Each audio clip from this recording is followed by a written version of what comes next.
Neste momento, vamos abordar o assunto das 7 igrejas. Já vimos que devemos ler este tema de forma histórica e contínua. Bem-aventurado o que lê e ouve as palavras desta profecia e guardam as coisas que nela estão escritas, porque o tempo está próximo. Apocalipse 1:3. Em cada período da história há um tempo presente. O tempo está próximo e, com certeza, particularmente para a nossa época. Eu fui arrebatado no Espírito do Senhor, eu ouvi por trás de mim uma grande voz, como de trombeta, e vimos o grande Epanados, o paralelismo de Apocalipse 1, que nos diz que Jesus é o centro de todo o livro e de toda a Bíblia, que Ele é o grande Eu Sou.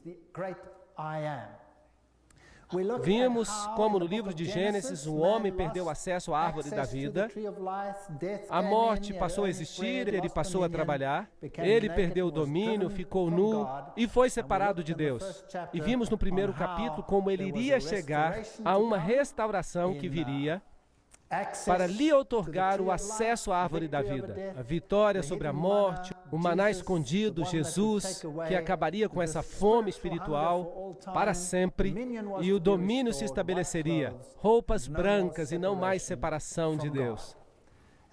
E então tivemos uma pequena introdução às 7 igrejas. Em Apocalipse 1, verso 11, as 7 igrejas são nomeadas: Éfeso, Esmirna, Pérgamo, Tiatira, Sardes, Filadélfia e Laodiceia. E eu disse que cada uma delas tem um significado bem particular. Vamos percorrer esses 7 períodos de tempo, tais como são descritos no livro do Apocalipse e apresentados por ele, aquele que caminha por entre os 7 castiçais de ouro. Portanto, temos um período de tempo no ministério de Cristo, quando ele está dentro do santuário, oficiando no lugar santo. Não vamos então falar de escatologia, dos eventos que se sucedem perto do final da história, mas temos que seguir um percurso através da história, porque ele está no meio dos 7 castiçais como o Filho do Homem. E agora também vimos no primeiro capítulo, brevemente, que as 7 igrejas representam a antiga rota postal. Começando com Éfeso, seguia-se Esmirna, Pérgamo, Tiatira, Sardes, Filadélfia e Laodiceia. Não é surpreendente que esta sequência seja a que está aqui mencionada? Deus é verdadeiramente espantoso.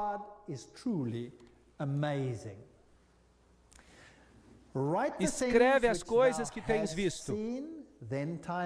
Logo, a aplicação do tempo, as que são e as que depois destas hão de acontecer. A aplicação ao futuro e o mistério das 7 estrelas que viste na minha destra e dos 7 castiçais de ouro. As 7 estrelas são os anjos, os mensageiros. São as 7 igrejas. Então, a igreja é o meio pelo qual Cristo dissemina a verdade. Então, vamos à Turquia, Ásia Menor, onde encontraremos essas igrejas. Esta é a cidade de Istambul, e aqui você encontrará algumas das mesquitas mais belas do mundo. Encontrará os restos da grande batalha entre as religiões, o Império Otomano, o grande forte dos otomanos, pontes sobre o Estreito de Bósforo, matrimônios, gente que vive ali hoje, do mesmo jeito que em todas as partes do mundo. Todos lutam para ganhar a vida e buscam alguém a quem amar. Esse é um jovem casal comprometido. Ela está vestida de rosa aqui. E ali está a carruagem sobre uma das 7 colinas de Istambul. Constantinopla. Esta é uma das cidades com 7 colinas. Roma é a outra cidade com 7 colinas. E é interessante que ambas foram capitais do Império Romano. E aqui está a grande mesquita azul de Istambul. tremendas edificações que representam uma das maiores religiões do mundo. Vamos tratar de alguns desses assuntos à medida que nós avançamos no livro de Apocalipse. Aqui está a Santa Sofia, um lugar muito interessante. Hoje é um museu, mas costumava ser uma igreja cristã nos tempos bizantinos.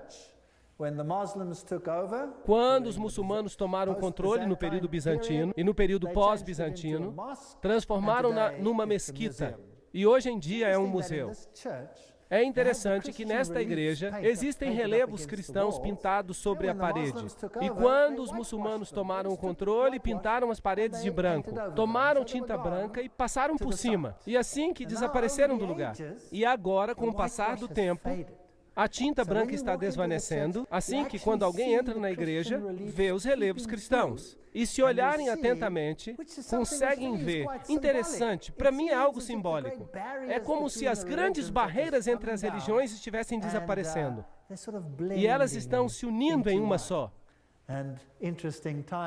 Tempos interessantes que o mundo está enfrentando. Estes são canais subterrâneos onde você pode fazer compras, mas é bem escuro lá embaixo. Com certeza é um país bem interessante. Um dos países mais fenomenais para se visitar. Excelentes instalações, culinária deliciosa, a mistura de terceiro mundo e primeiro mundo em um só. A grande cidade de Troia existiu aqui. E aqui estão as ruínas dessa cidade. Isso é o que restou do povo, dos troianos. Aqui é o local onde Paulo pregou numa noite, e deve ter sido um pregador tedioso, porque seguia pregando horas e horas.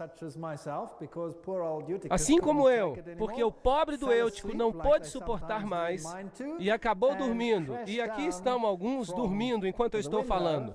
Mas ele caiu da janela e quebrou o pescoço. E Paulo fez um milagre, orou por ele e ele ressuscitou. Esse foi o lugar, mas hoje é apenas um porto marítimo, de onde os pescadores saem nos seus barcos. E aqui é onde temos o cenário das 7 igrejas, nessa região. Assim que cada uma das 7 igrejas, onde Cristo é representado, está espalhando a sua luz ao mundo. Cada um desses nomes tem um significado particular. E tem um significado profético. Há uma certa característica descrita em cada uma dessas igrejas que se aplica a elas nesse tempo, mas também uma aplicação ao futuro. Então, as igrejas recebem um elogio, algo que estão fazendo do bem. Mas é interessante que há uma igreja que não recebe nenhum elogio. Nós vamos falar disso depois. Depois há uma repreensão, e as repreensões são muito importantes, porque elas falam algo acerca da época novamente. Se alguém é repreendido e insiste em não se arrepender, o período da sua graça termina? Sim ou não? Claro que não. Porque se alguém pode se arrepender depois da repreensão, é porque o período da graça não pode ter terminado. Por isso, ninguém pode pegar essa profecia e lançá-la para o futuro, depois do tempo da graça. Isso violaria não só a terminologia, mas também a estrutura onde o texto é mencionado. Na estrutura do quiasma, esse texto se encontra no braço da parte histórica. Cristo está ministrando no lugar santo e não no lugar santíssimo. Assim que esse é um período do seu ministério que não pertence ao tempo do fim. Ainda que a profecia prossiga na totalidade do tempo cristão, até neste tempo, então há aqui uma repreensão, um conselho e uma promessa. Esta é a estrutura básica de cada uma das cartas às 7 igrejas. Agora, o primeiro é o povo de Éfeso. Era um povo muito próspero. Hoje, estas são as ruínas de Éfeso. Esta é a grande rua dos Curetes. Por aqui, Paulo deve ter caminhado quando ministrou neste lugar. E o nome Éfeso significa desejado.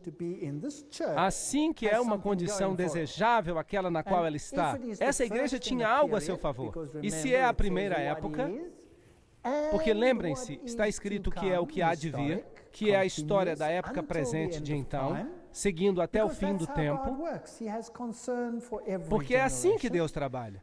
Ele se preocupa com cada geração. Então, Éfeso deve ter sido o primeiro período do cristianismo, e se estudarmos os eventos, podemos colocar ali um tempo arbitrário, provavelmente cerca do ano 100 depois de Cristo, e podemos aprender algo acerca do que é e sobre o que era, enquanto aplicamos essas qualidades da igreja à história também. Bem, em Éfeso estava a sede de Diana, e Diana era a mãe dos deuses. E é aqui que Paulo teve aquela grande discussão sobre o tema, no qual ele disse que Jesus é o único caminho. E então houve um grande tumulto, porque eles disseram, não, ele está menosprezando Diana, a nossa deusa. E queriam fazer justiça com as próprias mãos. Assim que ela era mãe dos deuses, e havia um templo de Diana que foi construído em 480 a.C. E é interessante que o concílio cristão, o concílio de Éfeso, se deu nessa mesma cidade de Éfeso, e ali o título de Mãe de Deus foi dado a Maria. Portanto, há correlações interessantes com a sede da Mãe dos Deuses, e também aqui nessa cidade foi dado um título a Maria. Assim que este é um contexto para essa igreja. Vamos ler a carta à igreja, Apocalipse 2, verso 1 ao 3. Escrevo ao anjo da igreja que está em Éfeso, e diz aquele que tem na sua destra 7 estrelas, que anda no meio dos 7 castiçais de ouro. Já falamos sobre este texto. Eu conheço as tuas obras e o teu trabalho, a tua paciência, e que não podes suportar os maus. Este é o elogio. Assim que Jesus está lhes dizendo, eu sei o que você está fazendo, e eu me alegro com o que você está fazendo, porque você sabe distinguir entre o bem e o mal. E puseste à prova aqueles que dizem ser apóstolos. Assim que ainda neste tempo, já havia alguns que estavam tentando enganar, sim ou não? Mas eles foram provados, e foi o parâmetro que ajudou a distinguir se estavam do lado do bem ou do mal, certo? Deve ter sido a palavra de Deus. E puseste à prova aqueles que dizem ser apóstolos e não são. Assim que havia enganadores e mentirosos na igreja primitiva, como existem hoje. Qual é o parâmetro para se encontrarem os mentirosos? Os sentimentos? Ou deve haver algo mais objetivo para distinguir? Certo que deve haver algo mais objetivo. É a palavra de Deus. E sofreste e tens paciência e trabalhaste pelo meu nome. Este é um bom elogio para a igreja de Éfeso. Ainda tinham a sua integridade. Mas há uma repreensão. Tenho, porém, contra ti que deixaste o primeiro amor. Assim que esta primeira chama que a igreja tinha, essa chama que alguém sente quando se converte e sai pregando a mensagem, ela havia se perdido um pouco. Lembra-te, pois, de onde caíste e arrepende-te. Dá uma volta e pratica as primeiras obras. Então haviam chegado a um estado de autocomplacência até certo ponto, mas eles sabiam distinguir o correto do incorreto. E isso era bom. Eles trabalhavam para Deus. Isso era bom. Mas esse primeiro entusiasmo havia diminuído um pouco. Brevemente a ti virei e tirarei do seu lugar o teu castiçal, se não te arrependeres. De modo que houve um período de tempo em que a igreja não viveu de acordo com a verdade que possuía. E o que Deus queria fazer? Tomar o seu castiçal e dá-lo a outra. Um ponto muito importante. Portanto, ainda nesta época, estamos tratando do fato de que se alguém não estivesse vivendo de acordo com a luz que tinha, Deus eventualmente tomaria sua luz e a daria a outro para que prosseguisse e a levasse. Tem, porém, isto, que odeias, isso é estranho.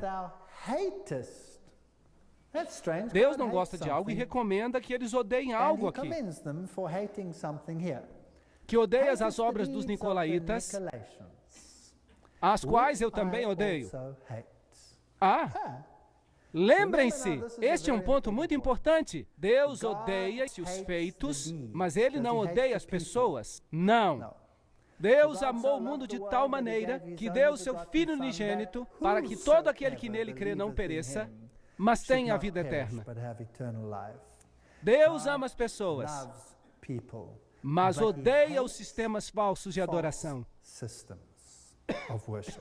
Será que conseguimos entender claramente este ponto hoje? Porque vamos falar de certos assuntos bem importantes. E eu não quero que tenham a impressão de que eu estou falando contra as pessoas.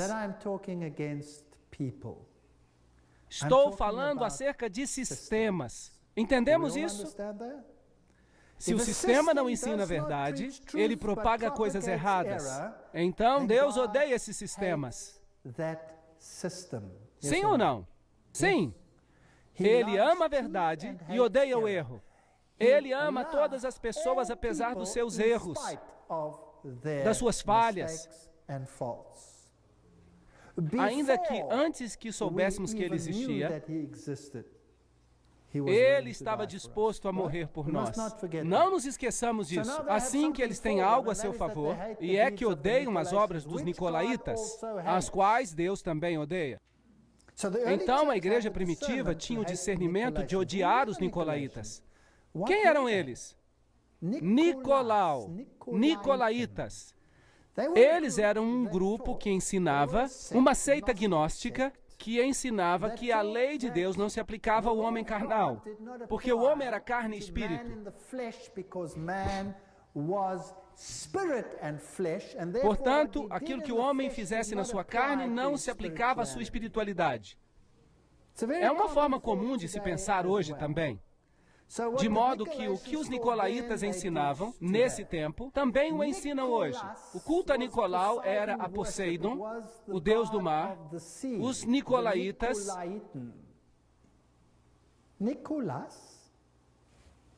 Nicolau, já ouviram este nome hoje em dia? Sim, hoje adoramos no santuário de São Nicolau. Não encontrarão na história, podem procurar na enciclopédia britânica. Ali diz que é um indivíduo fictício, provavelmente associado com o culto a Poseidon. Muito interessante. Jesus Cristo é Deus. E Jesus Cristo é o Salvador. Jesus Cristo é o que nos salva. Agora, celebramos o seu aniversário em que dia? Em 25 de dezembro. A Bíblia diz que os pastores estavam nos campos. Assim que não pode ter ocorrido em 25 de dezembro. O deus Zeus tem o seu aniversário no dia 25 de dezembro. O deus Osíris tem o seu aniversário no dia 25 de dezembro. Poderia citar todos os deuses antigos. Os principais deuses tinham o seu aniversário em 25 de dezembro. Agora, se o Natal,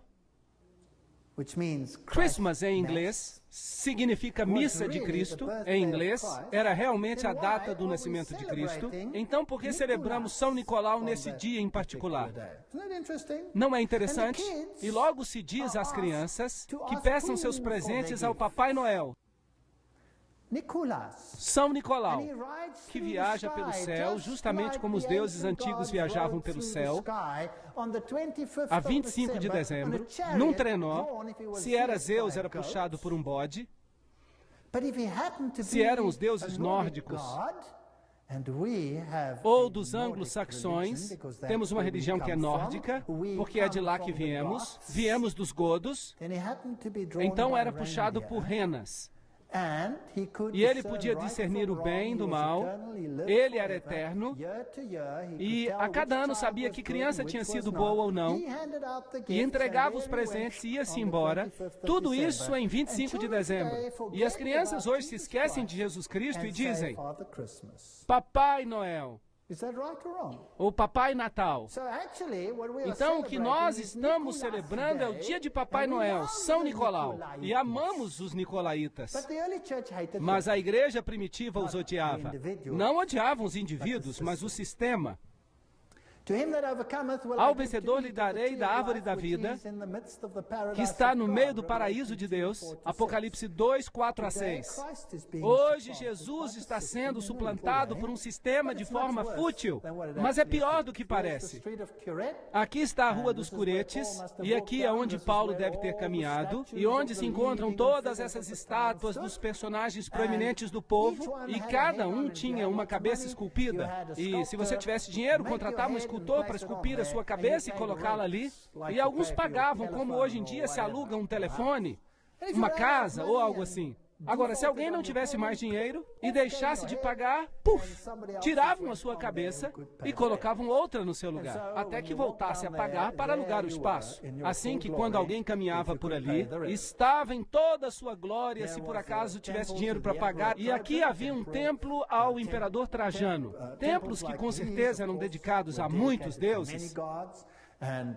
E ao imperador romano, que era como uma divindade. Ele era uma reencarnação do Deus Sol. Aqui a Câmara Municipal, uma bela biblioteca em Éfeso, o Templo de Domiciano, outro culto ao imperador, outra parte do templo, e com certeza temos as personagens escolásticas da antiguidade. Depois a igreja bizantina deixou aqui o seu rastro também. E para quem gosta de canos, estes eram muito bons, tubos que duraram todo este tempo. Aqui estão os banheiros públicos. E abaixo havia como que um rio, para que tudo fosse transportado para longe imediatamente. Não mudou nada, nós também temos um rio. Só que puxamos uma cordinha para que ele possa fluir. E você se sentava ali e podia conversar com o vizinho sobre o que estava acontecendo com a sua vida. Aqui também estão os banheiros escolásticos, a deusa Artemisa, que tinha muitos seios para alimentar as nações. E este é o anfiteatro onde aconteceu aquele tumulto com o ourives e as estátuas de Diana.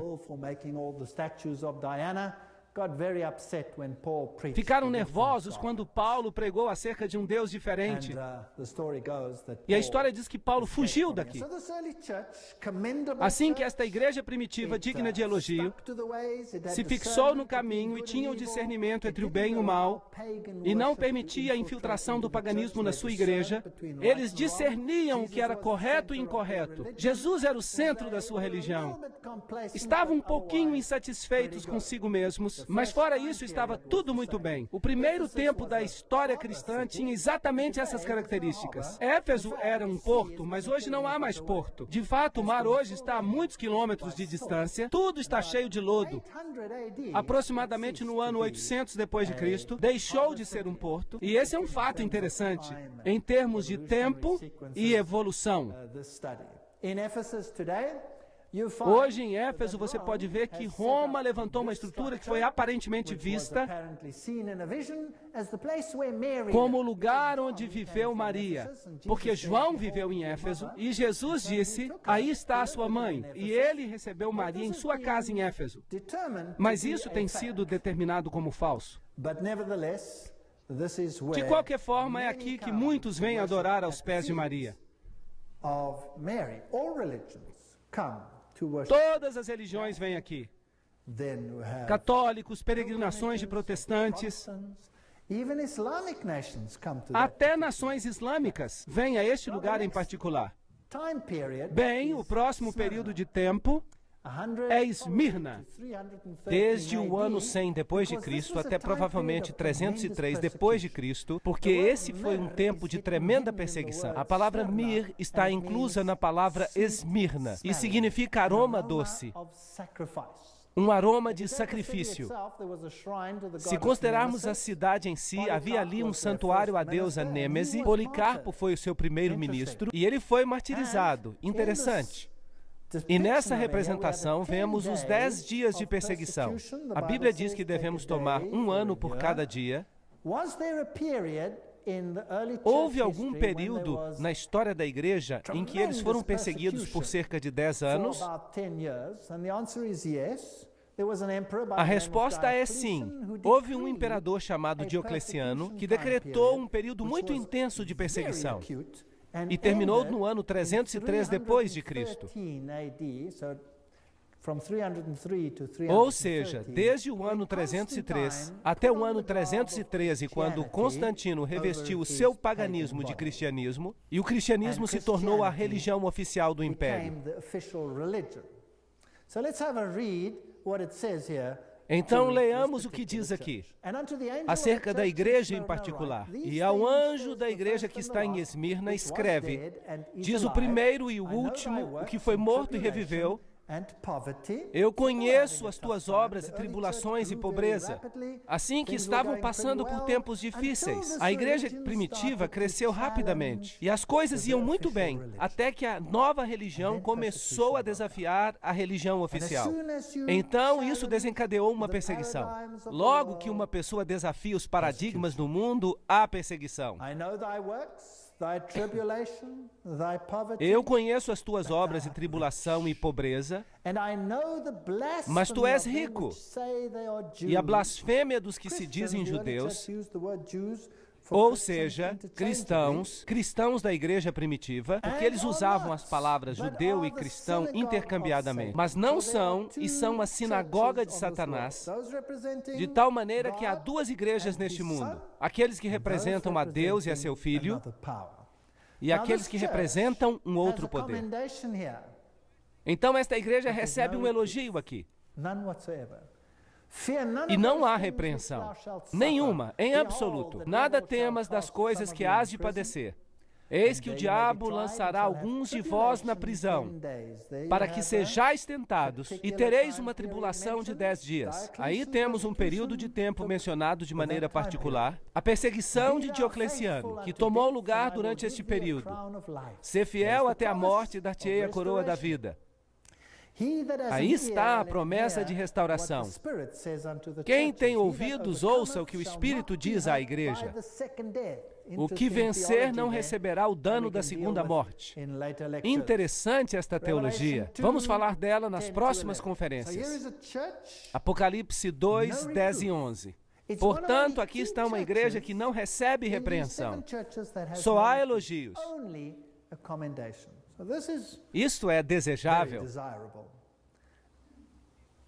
Mas o que tiveram que passar para não ter nenhuma repreensão? Perseguição. E sobre os tempos de perseguição, se nota que a escória se separa. O que acontece durante o período de perseguição é que aqueles que são conhecidos apenas pela forma da religião, eles ficam para trás. Porque se torna muito doloroso fixar-se apenas à forma.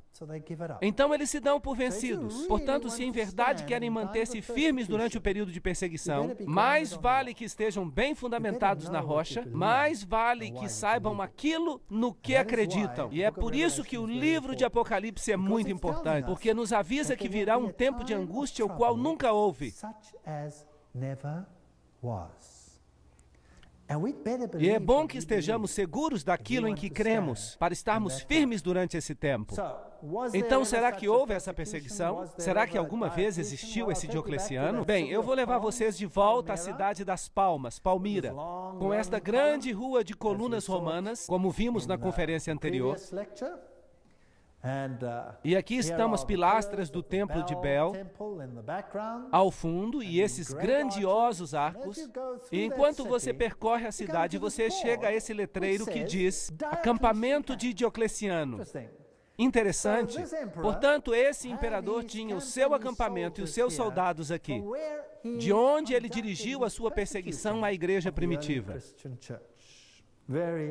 Muito interessante.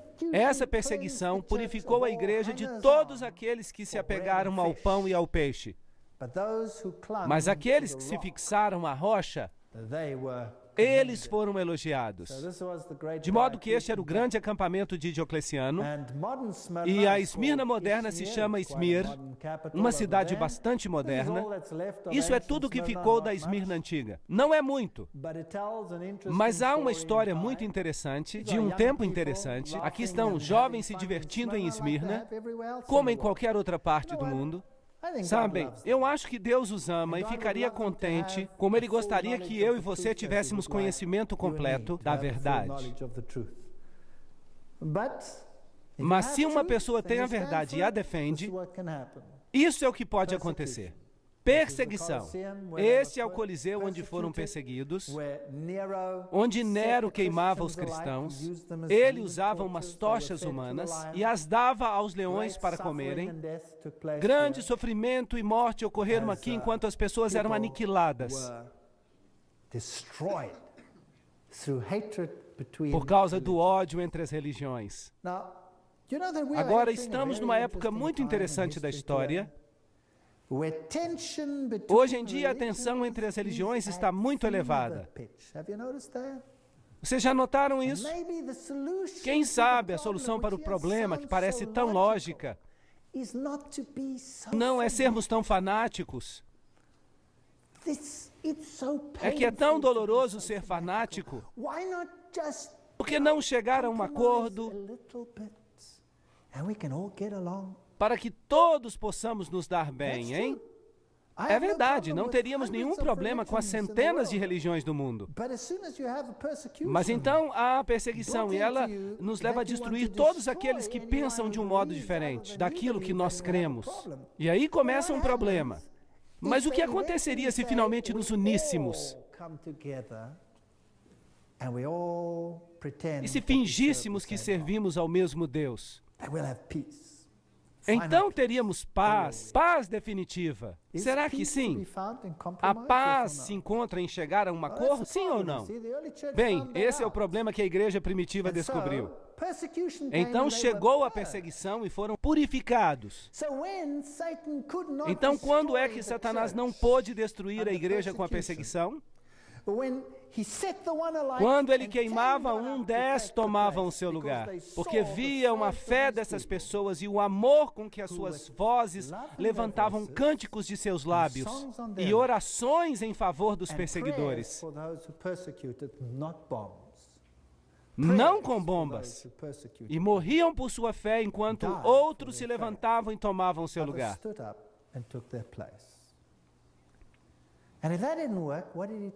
E se isso não funcionou, o que o diabo tentou a seguir? Que tal usar a tática de Balaão? E Balaão tentou amaldiçoar o povo de Deus. Balaque queria amaldiçoá-los porque eles eram uma ameaça para ele. Mas cada vez que tentava amaldiçoá-los, o que é que acontecia? Uma bênção saía da sua boca. Um grande problema. Aqui estavam os filhos de Israel e esse profeta Balaão foi oferecido a ele um monte de dinheiro para que os amaldiçoasse. Mas não funcionava. Assim que ele inventou um plano. Ele disse, sabe uma coisa? Se conseguirmos que eles pequem contra Deus, então a proteção de Deus lhes será retirada. E aí sim os teremos nas nossas mãos. Então vamos tentar fazê-los pecar.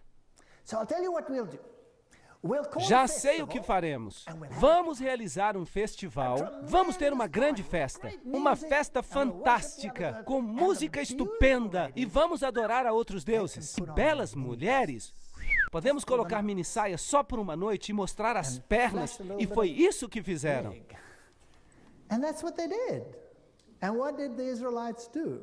E o que os israelitas fizeram?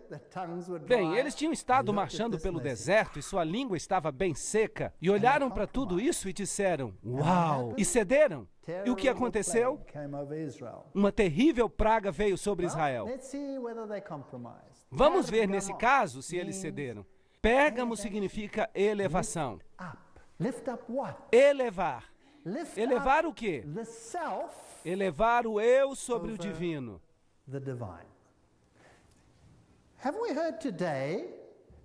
Vocês estão ouvindo falar sobre isso? Essa história de elevar o eu quando ligamos a televisão? Não estamos ouvindo que temos que encontrar a força dentro de nós mesmos? Temos que nos transformar a nós mesmos e que você tem que fazer tudo por si mesmo. Que essa é a nova forma de salvação. Pérgamos, elevar os caminhos do homem acima dos caminhos de Deus. É isso que se chama idolatria. De maneira que, na capital romana da província da Ásia, havia um templo a Zeus, Júpiter, também a Esculápio, o deus serpente, uma serpente que instruía os homens, uma serpente enrolada num poste. Será que temos esse símbolo hoje? Sim, o mundo da medicina o usa. O procônsul de Pérgamo tinha uma espada de 2 gumes. E é muito interessante que essa cidade era o bastão do clero. O sacerdócio babilônio é que a Babilônia foi conquistada pela Medopérsia e eles tomaram o controle da região babilônica. Mas os sacerdotes se rebelaram contra a Medopérsia. E então o clero foi expulso e se estabeleceu aqui nesta cidade. Assim que aqui estava o clero babilônico oficial, com suas antigas raízes. Interessante. Tomaram as pedras de paládio, as vestiduras, as quais eram as vestiduras de Dagon.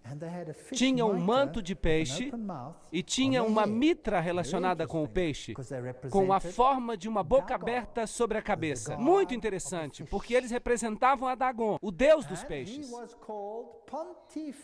E ele era chamado de Pontifex Maximus, a ponte entre o céu e a terra. De modo que você era salvo pela mediação da igreja, em vez da mediação de Cristo.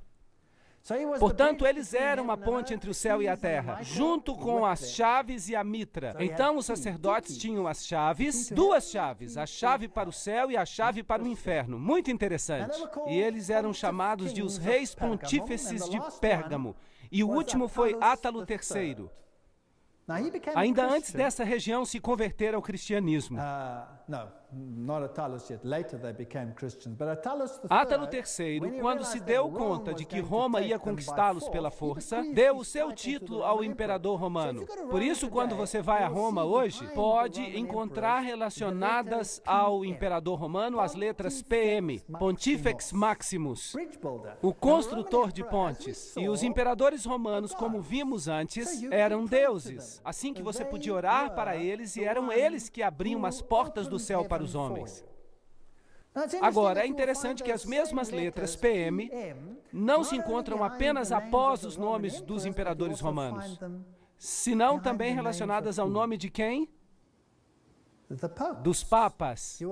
Se encontram as letras PM, Pontifex Maximus, então esse título se atribuiu através da história aos imperadores romanos e finalmente aos pontífices de Roma, que, por acaso, também tem 2 chaves. As chaves que se referem a quem? De Pedro, e que tem também as mesmas vestes, com a mitra, que representa a Dagon. Como foi que tudo isso chegou à igreja cristã? Agora, em 378 depois de Cristo, o imperador cristão Graciano recusou o título. Portanto, aqui estavam os imperadores romanos e de repente um diz: não, eu não quero esse título. E então ficou sem dono até que Damaso se tornou bispo de Roma, e foi assim que o título chegou a ser parte integral do pontificado romano. Então, hoje ainda existe esse título. Mas o que foi que aconteceu aqui a Pérgamo? Bem, foi aqui que chegou o comprometimento, a mescla. Em Pérgamo temos um grande altar de pedra, e o qual era com certeza um altar aos deuses, dedicado a todos os deuses do panteão.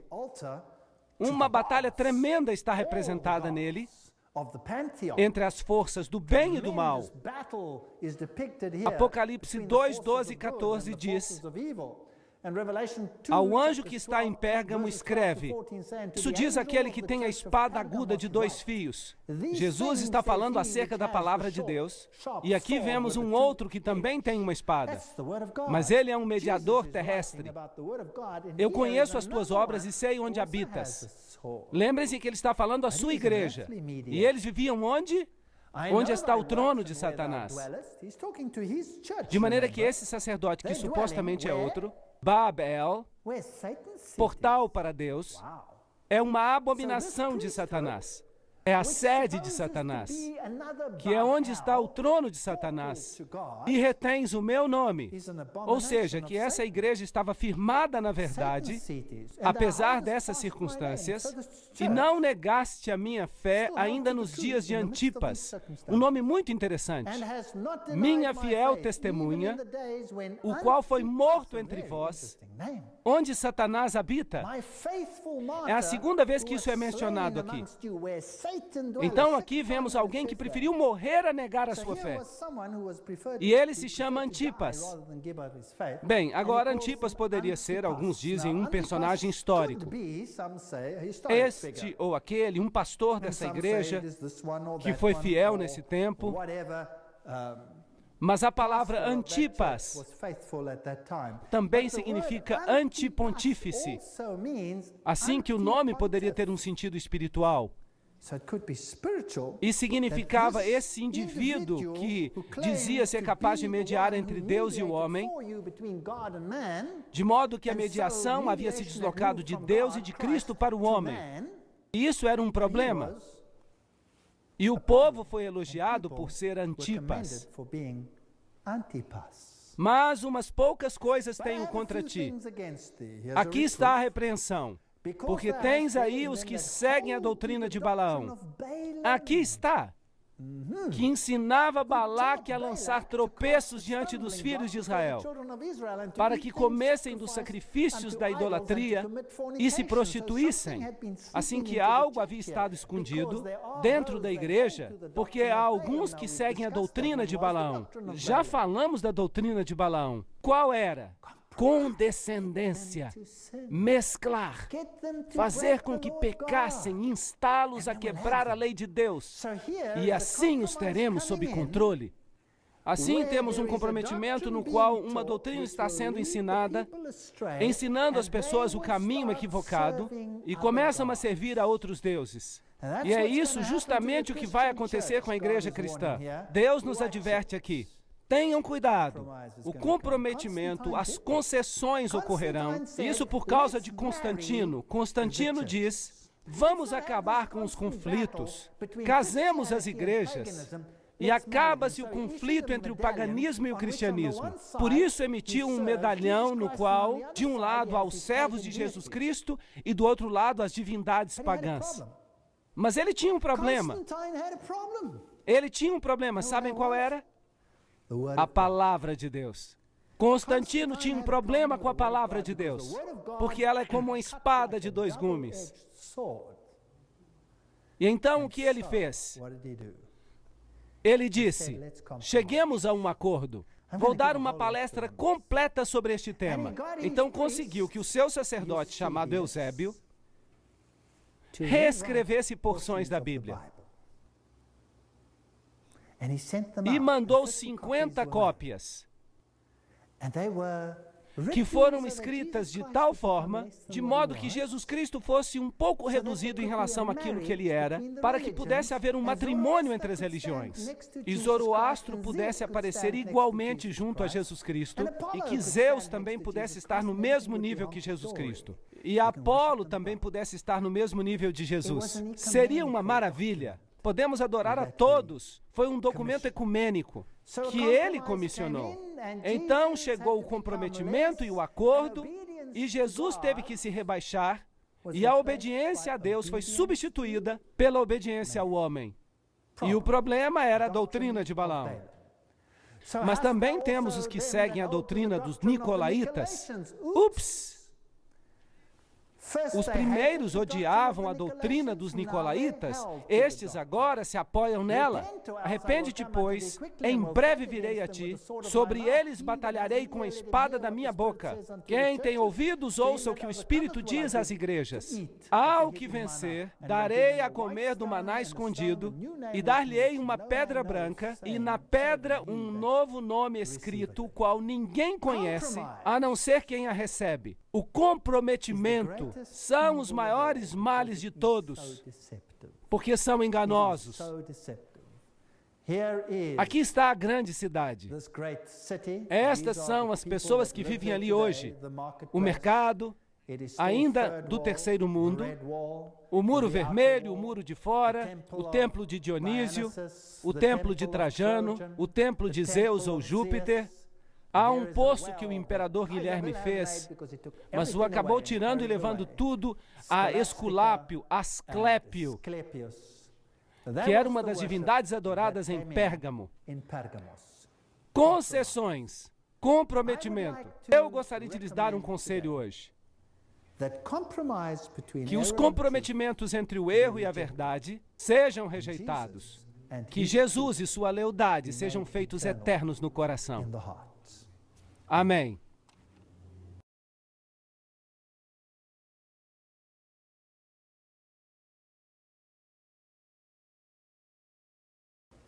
Na sessão passada, chegamos até Pérgamo, uma das igrejas entre as 7 que vimos que estava fazendo concessões. A igreja havia entrado num compromisso e vimos algumas pessoas que se agarravam às doutrinas dos nicolaítas, quando antes haviam sido rejeitadas. Aqui há um grande anfiteatro dessa cidade e um poço, e o período seguinte de tempo é o mais triste na história da igreja. Porque uma vez que uma pessoa aceita as concessões, isso cresce como um câncer na igreja e chega até ser uma escuridão total. Assim que o próximo período mencionado é Tiatira, do ano 538 depois de Cristo até provavelmente o ano 1517. Este nome tem muitos significados. Doce sabor do trabalho significa sacrifício de arrependimento, e alguns dizem que significa também os ensinamentos de Satanás. Depois que as concessões entraram na igreja, e claramente vemos que o método de Balaão foi utilizado, os nicolaítas já eram aceitáveis, enquanto a primeira igreja primitiva os havia rejeitado.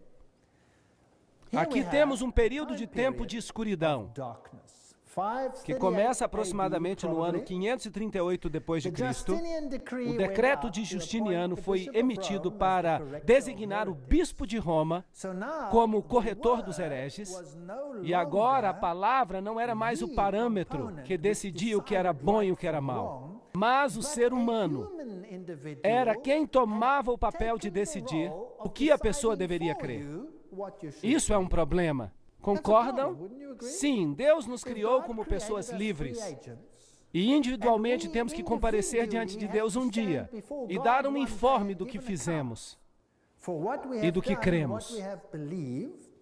Vamos poder dizer, oh, ele decidiu por mim, sim ou não? Não. O que aconteceu quando Adão e Eva pecaram? Qual foi a primeira coisa que fizeram? Eles colocaram a culpa em alguém, certo? Sim. Quando Deus disse a Adão, o que fizeste? O que disse Adão? A mulher que tu me deste foi culpa dela. E quando olhou para a mulher, o que ela disse? Pois foi a serpente que me enganou. Lembram-se disso? Então, uma vez que assumimos essa atitude, então começamos a colocar a culpa em outra pessoa. Estamos vivendo numa sociedade que transfere a culpa. Já notaram isso? Ninguém tem problemas seus neste planeta. Não há nenhuma criança que tenha um problema seu neste planeta. Eu tenho esse problema, mas é por causa dos meus pais. Já ouviram isso? O meu pai era bastante exigente, e a minha mãe fez isso, e é por isso que eu tenho esse problema hoje. Ninguém tem um problema que seja seu. O problema sempre vem de outra pessoa. O pai que me deste é o problema. Às vezes é verdade, mas essa é uma tendência do mundo. São as outras pessoas que têm culpa. Agora, então, havia um corretor de hereges. Havia alguém que decidiria por nós aquilo em que deveríamos acreditar. E se não fizéssemos do jeito que ele decidiu, o que aconteceria? A morte. Seria o seu fim. Assim que esse é o período da história em que o homem chega a ser o padrão para todos os demais. É conhecida como a Idade das Trevas. Uma vez que uma pessoa rejeita a luz e presume que é a luz, aí então se entra em escuridão. Se o Filho de Deus não é mais a luz do mundo, e outra pessoa se torna a luz do mundo, então estamos em trevas. Não há outra solução. Hauser, um teólogo católico romano, diz que essa é a igreja da Idade Média. Nessa cidade havia um templo ao deus Apolo, deus Sol, e havia um altar a uma deusa feminina. Vamos falar sobre isso mais adiante, nas palestras. Havia uma divindade feminina aqui. Havia uma indústria têxtil nessa cidade, onde se faziam tinturas. Tinturas de púrpura e carmesim, feitas de uma raiz de rúbia. Púrpura e carmesim também são as cores da Igreja da Idade Média. Muito interessante. E essas cores têm um significado muito especial. Púrpura é a cor da realeza e carmesim é a cor do sacrifício. Assim que eles assumiram uma posição de realeza e sacrifício, que não deveria se aplicar a mais ninguém a não ser Jesus Cristo. Eles se estabeleceram como normas, são eles que podem perdoar o pecado. São eles que dizem, vinde a mim, todos que estáis cansados e oprimidos, e eu vos aliviarei. Vinde a mim e confessai os vossos pecados, e eu vos darei absolvição. Quando Jesus diz, eu sou o caminho, a verdade e a vida, confessem os pecados a Deus. Portanto, havia aqui um problema. Logo nesta história, à medida que a cidade se desenvolve, está a história de Jezabel. Agora, se olhamos para o Antigo Testamento, vemos que Jezabel foi uma princesa fenícia. Ela se casou com Acabe, o rei de Israel, e levou todo o povo de Israel à adoração do sol. Podem ler o relato em 1 Reis 18:4 e 2 Reis 9:22. Jezabel levou o povo à adoração de Baal. E nesse período de tempo, havia sacerdotes de Baal. E havia também sacerdotes de Astarote. Astarote era uma divindade feminina adorada. Então havia uma divindade masculina e uma divindade feminina. Isso é muito interessante. E se podia orar às duas. Havia sacerdotes de uma divindade e de outra. Agora, a Igreja da Idade Média fez exatamente o mesmo. Encontramos todo um clero dedicado a Maria. E também um clero dedicado a uma divindade masculina. É interessante. Eu conheço as tuas obras, e o teu amor, e o teu serviço, e a tua fé. Lembrem-se que a carta foi escrita à Igreja de Deus vivendo nas circunstâncias que vimos, às vezes bebendo dessa fonte. E isso é muito triste. E a tua paciência e que as tuas últimas obras são mais do que as primeiras. Portanto, aqui temos uma declaração acerca das obras. Não me interpretem mal. Não há nada mal nas obras, porque a fé sem obras é morta. Mas se as obras tomam o lugar da fé, então a fé também está morta. Entendem? De modo que havia aqui uma igreja que havia transferido a ênfase da fé para as obras.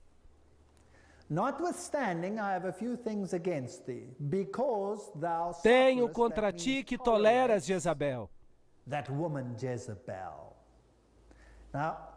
Bem, pode ter existido aqui uma Jezabel literal. Alguns dizem que sim, e que havia durante este tempo uma mulher que controlava a indústria têxtil e que fazia roupas tingidas de púrpura e carmesim. Mas é óbvio que a Bíblia usa algo literal que existia nessa época e o aplica para o futuro e aplica a toda esta grande apostasia que sucedeu quando Acabe era rei de Israel e se casou com Jezabel. Em outras palavras, entrou em uma relação com o paganismo. Ficou claro? E aqui está este rei que se casa com o paganismo, assim que a Igreja de Deus estava aceitando o paganismo e estava mesclada com a sua essência. Então eles suportam e toleram essa mulher, Jezabel, que se chama de profetisa, e cabe esclarecer que profetizar significa pregar e também significa transmitir visões, e você tem que tirar do contexto qual dos significados está sendo usado aqui. Obviamente aqui se refere à pregação, ensinar e enganar os meus servos para que se prostituam e sejam infiéis a Deus e sirvam outros deuses, e comam dos sacrifícios da idolatria. Uau! Está bem específico. A idolatria. E comer e beber passa a ser uma parte da idolatria. Seria bom esclarecer que Deus sempre advertiu o seu povo a não comer comida sacrificada a ídolos. E aqui se menciona uma forma de idolatria específica. É importante ver que as divindades pagãs, Baco, Zeus, Júpiter, Osíris, a quem se rendia culto, isso era feito com biscoitinhos redondos, pães que simbolizavam os corpos, como se fossem corpos literais. Foi durante essa época que isso entrou no sistema da igreja, será? Sim, claro. E dei-lhe tempo para que se arrependesse da sua prostituição, e não se arrependeu. Eu lhe dei tempo, muito tempo para se arrepender. Mas o triste é que não se arrependeu. Eis que a porei numa cama, e sobre os que adulteram com ela virá grande tribulação, se não se arrependerem de suas obras. Mas não se arrependeram. Assim que esse sistema não mudará. Vai continuar a ser assim. Então Deus terá que tomar essa luz e dá-la a outra pessoa. Porque esse sistema não vai se arrepender. É um sistema problemático. E ferirei de morte os seus filhos. Então os filhos sairão para fora desse sistema. E eles serão tão apóstatas como ela foi. E todas as igrejas saberão que eu sou aquele que sonda os rins e os corações. E darei a cada um de acordo com as suas obras. Portanto, se o seu critério são as obras, eu vou julgar você de acordo com as obras. E se leva as pessoas à idolatria, eu vou julgar você por isso. E aos restantes que estão em Tiatira, a todos quantos não têm essa doutrina, ou seja, nem todos seguiram esse caminho, chegou a haver uma grande divisão na igreja. E não reconheceram, como dizem, as profundezas de Satanás. Está aqui uma terminologia muito interessante. Conhecer as profundidades de Satanás significa que uma pessoa deve ter sido iniciada nos segredos do ocultismo. Não é assim? Há pessoas hoje que afirmam conhecer as profundidades do ocultismo. E teremos que reconhecer onde estão localizadas as profundidades do ocultismo hoje em dia. E vamos fazer isso nas próximas palestras, sem dúvida. Mas aqui está localizada em que igreja? Na igreja da Idade Média. Conhece as profundidades de Satanás. Uau! Isso dá medo. Vamos ter que examinar esse assunto. Outra carga não vos porei. Assim que há pessoas que resistem a se comprometer com essa condescendência e rejeitam esse ensinamento interno, esse ocultismo. Mas o que tendes, retende-o até que eu venha. Esta é a primeira referência à vinda de Cristo. Portanto, é óbvio que estamos avançando no período de tempo. Desde um tempo em que a igreja sabia qual era a verdade, depois começou a ficar muito satisfeita consigo mesma e passou por um período em que houve uma grande perseguição e foi purificada, Esmirna, e então entra num período de concessões, quando a verdade começa a se misturar com o erro. É um período em que o homem se postula a si mesmo como padrão para decidir o certo e o errado. E então subverte a religião e substitui a palavra. E logo entramos no ocultismo puro. Retende-o até que eu venha. E ao que vencer e guardar as minhas obras até o fim, eu lhe darei poder sobre as nações. Bem, aqui está o pilar de Justiniano. Aí está, este aqui.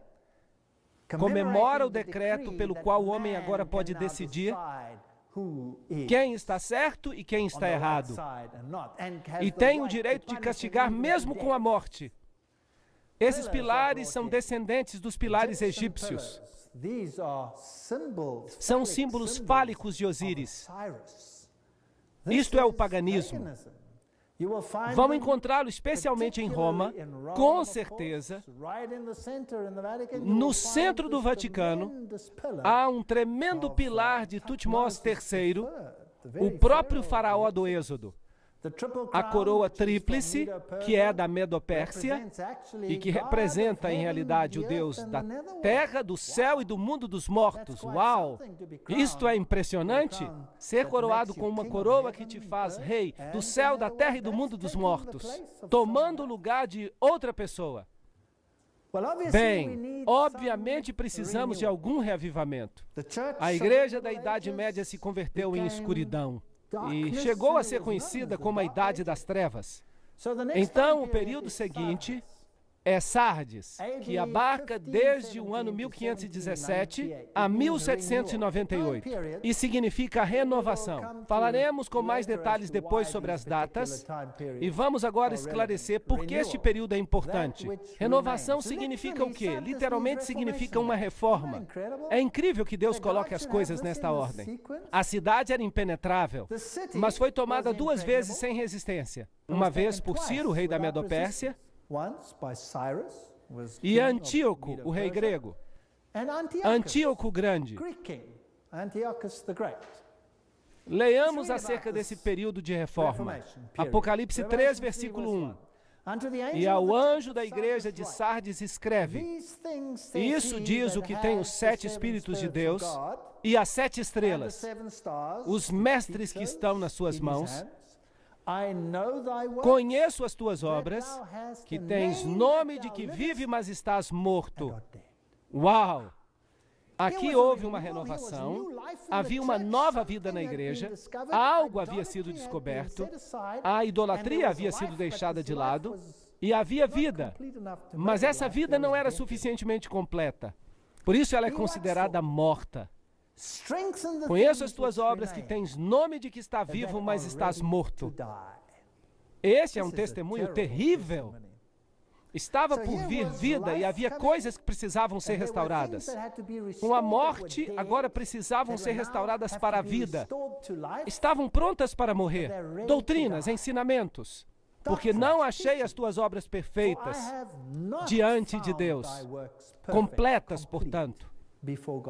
E então é óbvio que a reforma, embora tenha dado nova vida e alento à doutrina de Cristo, não produziu obras perfeitas. Não estava completa. Faltava algo.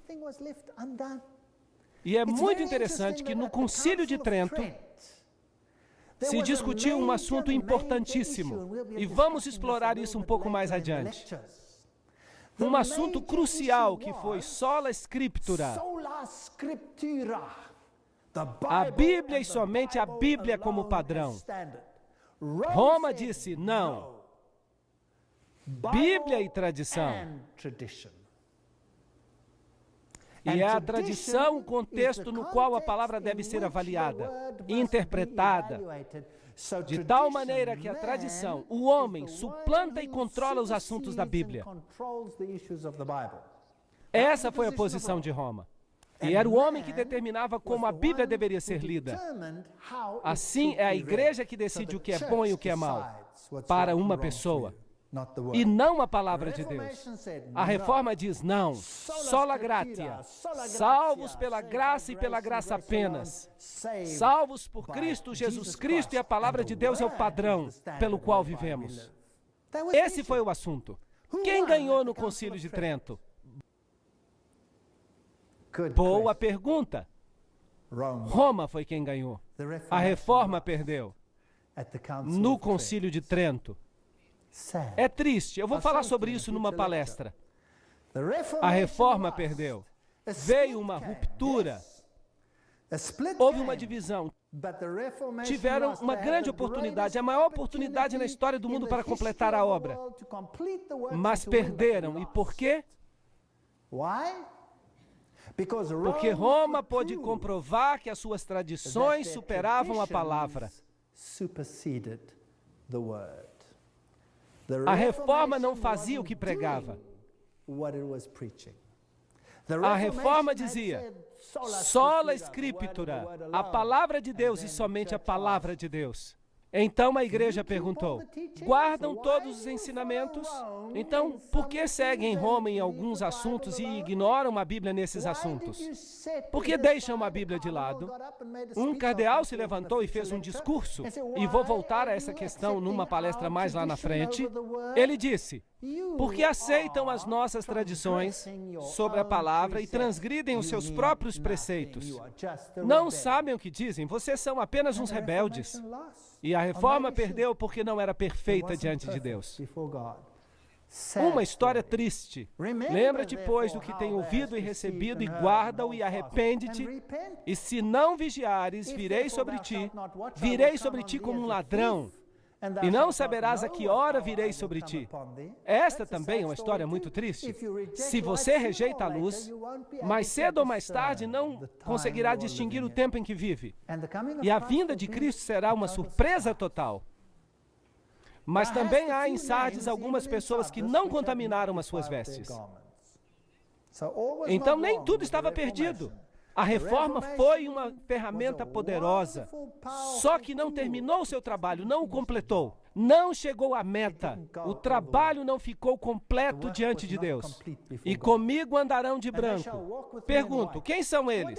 Será que estamos falando de João Hus? Seria Tyndale? Seria Wycliffe? Seria Martinho Lutero? Seriam todos esses grandes reformadores? Sim, eles são dignos, porque eles se mantiveram firmes naquilo que consideravam ser a verdade. O que vencer será vestido de vestes brancas, e de maneira alguma o riscarei do livro da vida. E confessarei o seu nome diante do meu Pai e diante dos seus anjos. A propósito, este é um texto interessante. Não diz aí, escreverei o seu nome no livro da vida. Diz, não riscarei o seu nome do livro da vida. Incrível! O que isso quer dizer acerca de Deus? Quantas pessoas Deus quer salvar? A todos! Sabiam que todos que nascem desde o princípio estão escritos no livro da vida? E é a decisão de cada um se o seu nome vai permanecer ali ou não. Uma história triste. Esta é Sardes, como ela parecia. Isso é tudo que sobrou. Aqui está uma mulher muçulmana que nos acompanhou nesse tour. É uma história maravilhosa porque ela aceitou o cristianismo e teve que fugir para salvar a sua vida. Aqui está uma igreja bizantina, coberta, agora há uma fazenda. Aqui, esta é uma velha sinagoga que foi aberta e limpa. Aqui é provavelmente onde Paulo ensinou. Quem sabe Paulo esteve nesta sinagoga em Sardes? Quem sabe? Se vemos exemplo da história, esta é a cidade de Praga. Hoje é uma cidade bastante industrial, mas a cidade antiga era belíssima.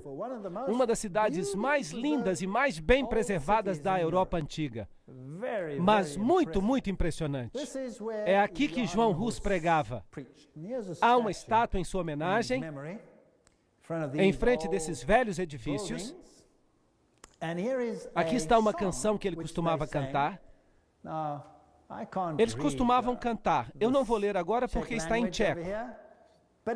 Mas essa canção fala contra o rei de Babilônia. Uau! Ele pregava contra o rei de Babilônia.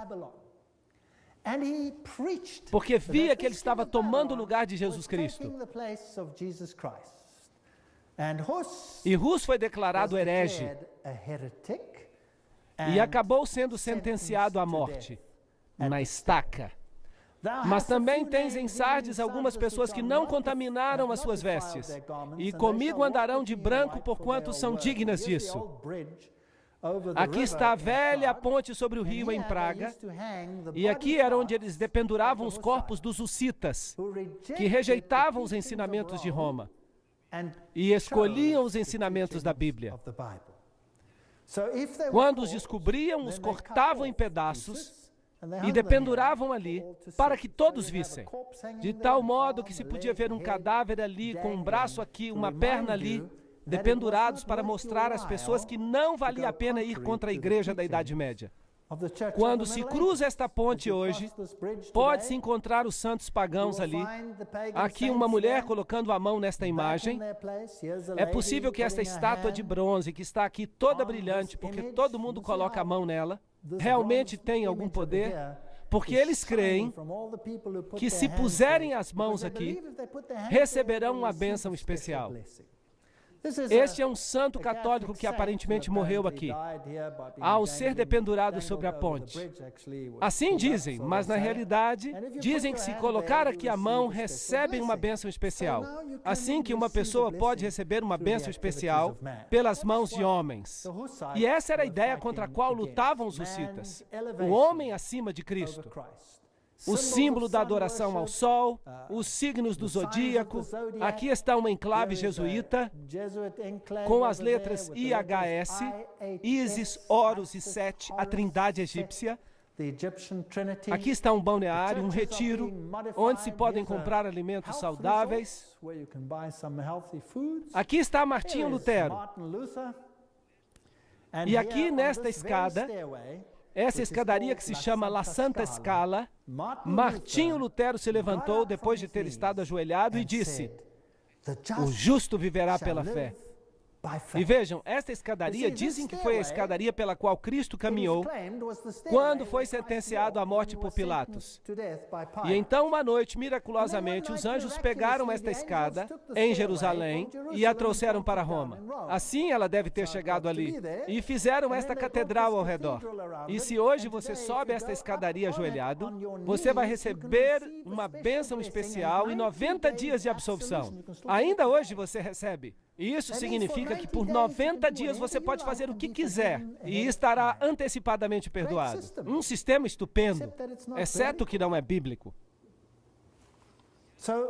Olhem para estes jovens e idosos engatinhando através destes degraus, tentando encontrar perdão pelo que tenham feito. Isto é muito triste. Quando tudo que temos que fazer é olhar para Cristo e dizer: aqui estou eu, Senhor, sou um pecador, perdoa-me. E Jesus olha para nós e diz: não te condeno. Vai e não peques mais. Que maneira maravilhosa de encontrar perdão.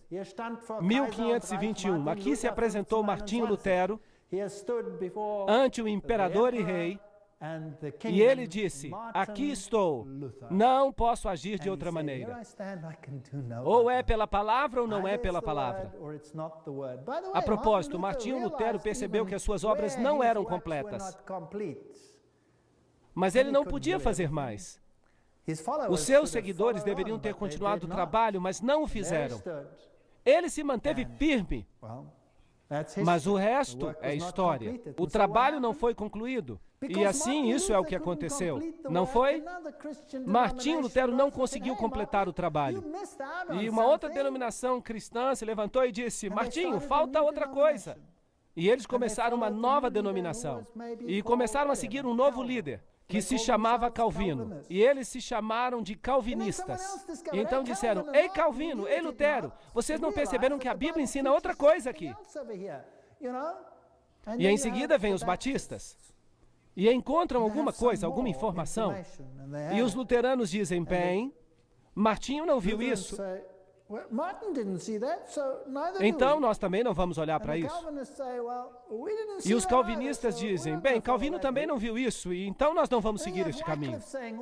E então vem os que seguem Wycliffe e dizem: encontramos algo fantástico aqui na Bíblia. Como protestantes vamos fazer isso. Ei, não, é melhor que vocês façam sozinhos. Façam do seu jeito, com a sua denominação. E foi assim que aconteceu. E surgiram todas essas denominações cristãs, cada uma com suas doutrinas, que são em parte baseadas na Bíblia, mas cada uma alegava ter algo diferente das outras, que os mantinha separados. Não temos todos a mesma Bíblia? Sim ou não? Não temos todas as mesmas verdades? Então por que há tantas denominações? Não podemos descobrir a verdade e fazê-la? Bom, veio então Filadélfia, 1798 a 1844. Filadélfia significa amor e irmandade. Átalo II a construiu porque amava o seu irmão Eumenes. E foi uma entrada através das montanhas, era uma porta aberta. Essa é uma época interessante porque depois que a reforma se completou, aí a missão mundial começou.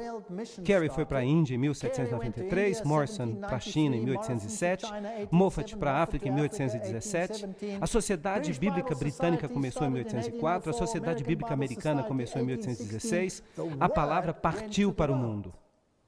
Ao anjo da igreja em Filadélfia, amor fraternal, escreve: essas coisas diz aquele que é santo, que é verdadeiro, que tem a chave de Davi, que abre e ninguém fecha, e fecha e ninguém abre. Este é um conceito interessante.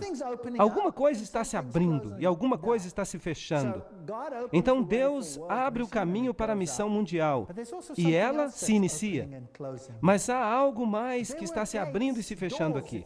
Havia portais, portas, se você prefere, entre os compartimentos do santuário. E quando nós chegamos ao próximo período, nós descobriremos que nós não estamos mais no santo, mas no santíssimo. O ministério de Jesus deve ter mudado do santo para o santíssimo. Mas esse é um outro conceito e nós vamos lidar com ele em detalhes agora. Eu conheço as tuas obras. Eis que eu coloquei diante de ti uma porta aberta e ninguém pode fechá-la, pois tu tens uma pequena força, um pequeno grupo, e tens guardado a minha palavra e não negaste o meu nome. Não há reprovação aqui. Um pequeno grupo decide que eles seguirão a Jesus Cristo em tudo, toda a verdade. E o que aconteceu nesse período da história? Eis que eu farei deles a sinagoga de Satanás. Então, aqui está a igreja de Satanás no mundo, que dizem que são judeus ou cristãos e não são, mas mentem. Eis que eu os farei vir e adorar diante dos teus pés, para que saibam que eu te amei. Então aqui há um grupo que descobre a verdade, e algo está sendo restaurado. Porque tu tens guardado a palavra da minha paciência. De volta à palavra. Assim, obviamente, algo está sendo feito de forma diferente. Eu também te preservarei da hora da tentação. Então eles não estarão aqui bem no final. Dessa forma, é um período bem antes dos últimos grupos na terra, que virá sobre o mundo para tentar aqueles que habitam sobre a terra. Eis que eu venho logo. O que ele falou na igreja anterior? Agora eu venho logo. Vocês percebem que o tempo está cada vez mais curto? Então, obviamente, nós nos movemos na história de um tempo em Sardes, quando se menciona que ele vem como um ladrão, para um tempo em Filadélfia, em que se diz que ele está vindo logo, isto é, imediatamente antes dos eventos finais. Mas esse grupo não chegará até os eventos finais, porque eles serão preservados da hora da tentação. Preserva o que tens, para que nenhum homem tome a tua coroa. Apocalipse 3, 9 a 11. O que aconteceu na história?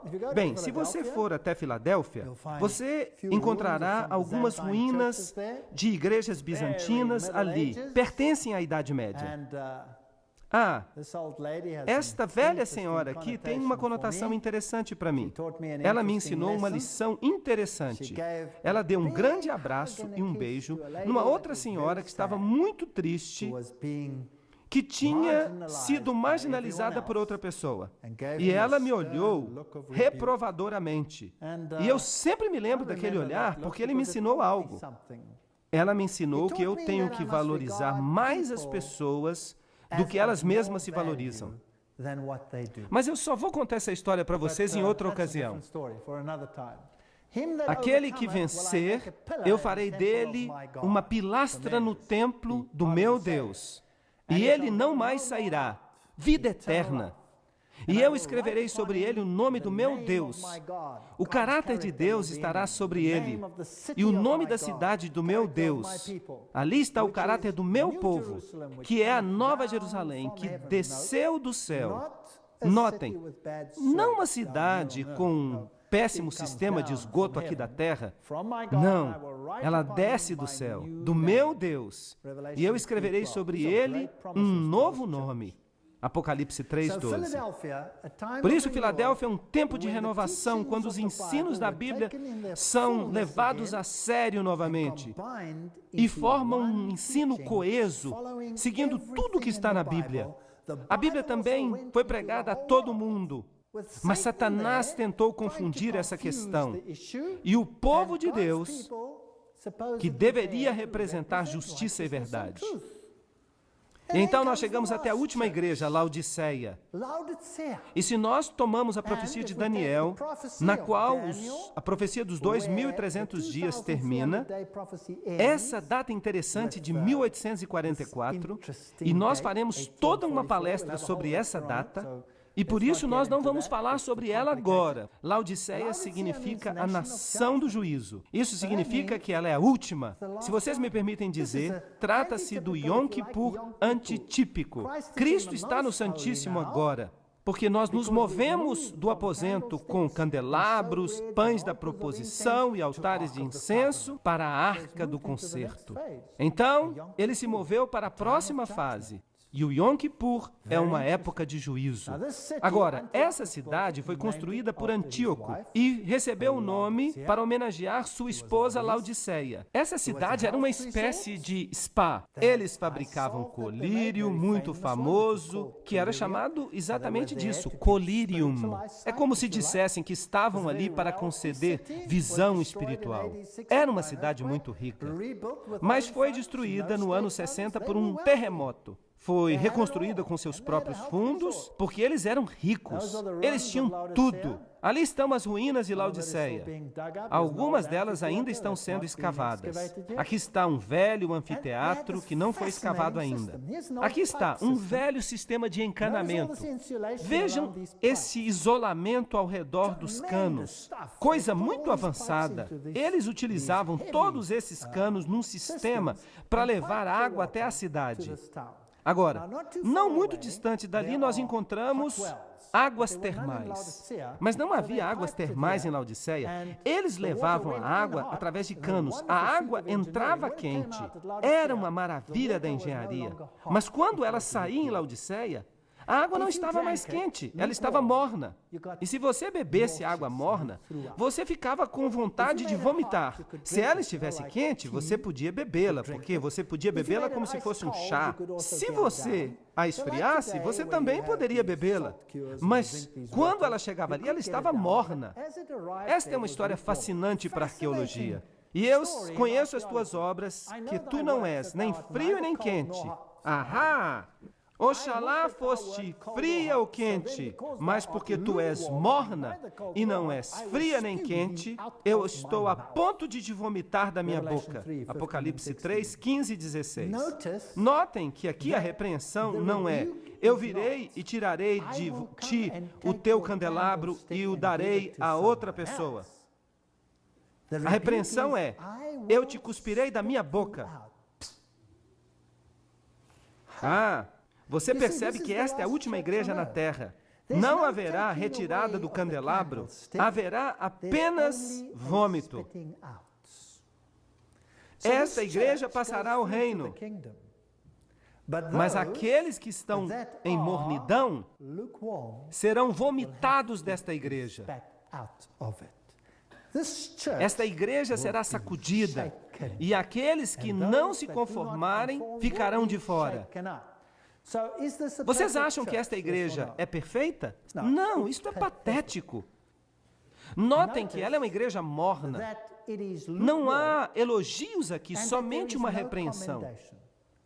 Não há nenhum elogio. É a única igreja que não recebeu elogios, nada.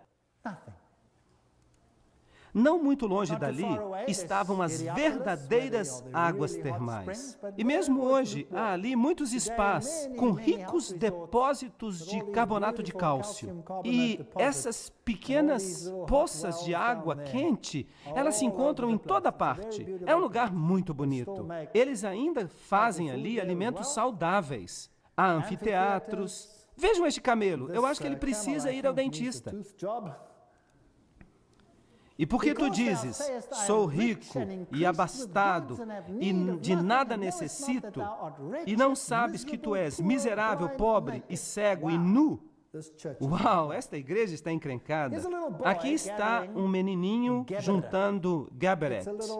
É uma pequena substância usada na indústria alimentícia que é também um anestésico.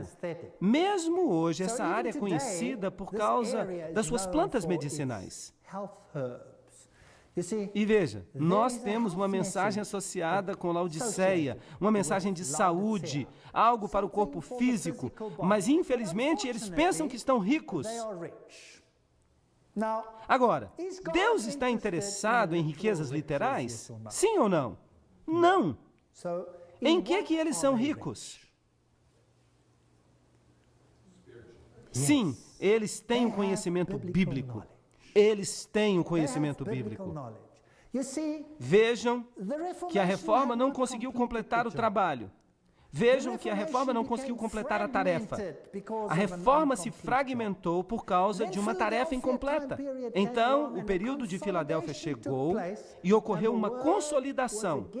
E a palavra foi mais uma vez apresentada em sua plenitude. E Laodiceia herdou esse conhecimento. Aqui estavam eles. Eles tinham o conhecimento. E o que eles fizeram com ele? Eles sentaram em cima do conhecimento.